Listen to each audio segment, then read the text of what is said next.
Well, welcome guys to another dumb decision, as per usual with me. As you can probably tell behind me, this little charcoal grey, or whatever the colour is, thing is the new mistake. The bonnet's up, that's never a good sign, but I'll give you a whiz round, give you the rundown.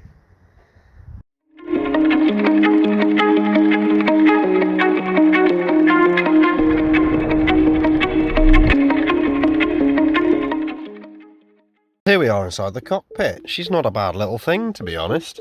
We got the secret glove box, I don't know, the stash hole, Bluetooth, climate control, only one poverty button, which is nice. Oh no, two. We have another poverty button there. Nice little 6-speed, climate control, cruise control, multifunctionale, blah blah blah. Yeah, and 102,000 miles. However, here's the Achilles heel.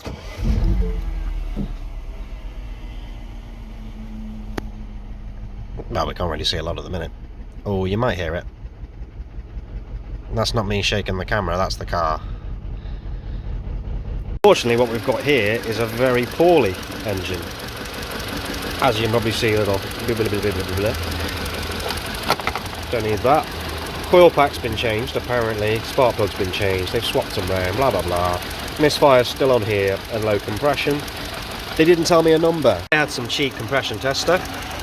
We don't actually know what the PSI is, but we know it's low, and it's definitely running on 3. It's looking a little bit mingyan. We have a little bit of scumminess on the sides. She's got a slight little shimmer to her. She's not looking pretty. These little N12s, N16s, N14s, all of these Prince poops, when they overheat, it's like a chain reaction of events that follow from there on. So whatever the issue was with the overheating, I don't know. They put Radweld in it, nice fix. But basically, the valve seats expand. And when they expand, they become loose. And what happens is eventually they just go plonk and fall out. So I can guarantee this cylinder, there's going to be an exhaust or an inlet seat that's dropped. And the valve basically is trying to slap up against the surface when it's flat, and the surface is like that. So you've got a nice big holly here. But I'll show that in a bit more depth when we actually get to it. Driving that home earlier on 3, I was literally struggling to hit 50, 60, if that. But hey ho, it was fine. She's a very nice, tidy little graphite edition. She sounds a bit like a frickin'... Oh, yeah. Blubba lubba lubba lubba lubba lub. Hello blubba lubba lubba lubba lubba lub. Blubba lubba lubba lubba lubba lub. You can keep blubba lubba lubba lung along. Boots nice and tidy. She's nice. No real scuffs. Nothing drastic. Bloody idiots flying past. Nice quarters. Nice door. Nice little winglet. That little scratch, or is that... Oh, it's poop.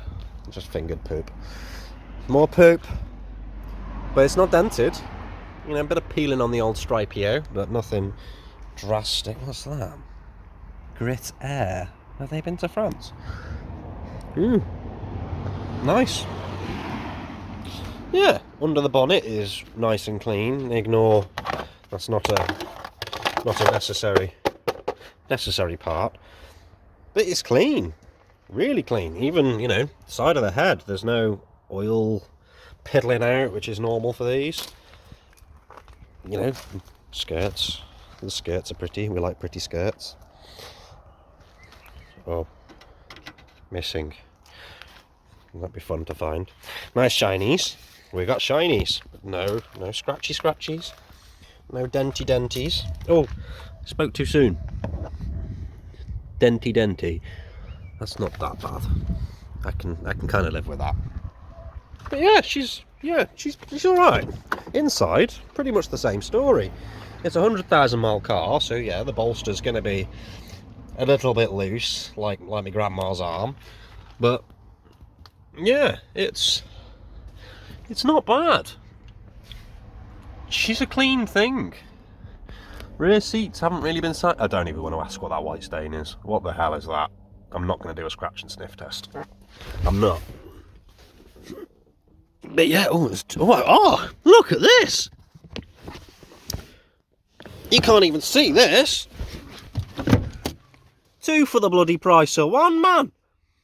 I got 2 mats. The same on the other side. It is as well. It is. There we go. We can see. Look. 2 for the price of 1. That's the original one. But yeah, I got cheapy mats on top. Yeah. Yeah. It's in front. Oh, it's only 2 for 1 on the rear. Oh, 2 for 1 on the rear is better than nothing. Front. Oh, same. Same. I had my hopes up for a second. No armrest. That would have been a nice touch, but no armrest. Can't have everything. I must admit, I quite like it with this black headliner and all the little black touches. There should be these little funky lights so you can change colours, but it's doing diddly squat at the moment, which is a bit annoying really. The thing is, I bought this pretty much knowing exactly what it is. It was 500 quid. That's the price. I don't think that was a bad shout. I will find out. But yeah, I think with a bit of work she's going to be alright, but we've definitely got an order of business here. It's head's got to come off. We've got no compression on cylinder 4. It's probably going to be those valve seats, so they're going to need a bit of a tappy to get them back in, heat the head up, blah blah blah, dunk dunk dunk. Timing chain, believe it or not, was done about 12 to 18 months ago, so I haven't got to pay out for that, which is nice. I have got to pay for a clutch though, because it was a learner driver's vehicle, and learner drivers, although they, you know, some of them are okay, but there are some that don't tend to acknowledge what's going on in the vehicle or have the greatest clutch control in the initial, you know, phase of their driving career. So the clutch is really high. I'm surprised it's not slipping. The rear brakes are binding. The mirror glass is broken on the passenger side. There's a rattle from the back end, and also whenever you let off the accelerator, the whole car goes dunk because the rear engine mount is kaput. So yeah, that's going to be added to my list. But for 500 quid, I'm not bothered. Sorry, I'm not going to. Yeah, I shouldn't swear. Naughty me. But no, it's got all the black accents. It's got all the nice toys. It's a nice little thing. It's going to be. Oh, it feels nice.